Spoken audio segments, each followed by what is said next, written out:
ভাই চিংড়িটা উঁচু করো একটু, আমার একটু দেখাই দিই। হ্যাঁ ঠিক আছে, তুমি বাইরে লেগে গেছো।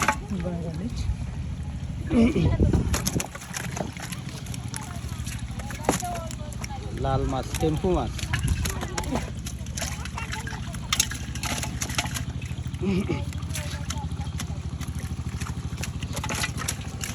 মায়া ছেলে তো বড় একেবারে।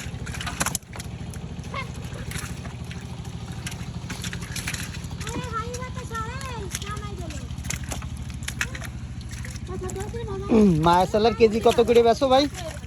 মাছ হিসেবে মাছ হিসেবে সাইজ হিসেবে এ তো ভালো সাইজ তো। তুমি যদি পুঁটি কটা আলাদা করো দেশি পুঁটি, তাহলে তো দাম আরো বেশি হবে। ছোট সাইজ।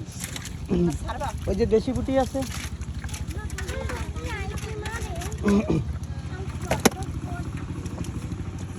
আর না গাছ মাছ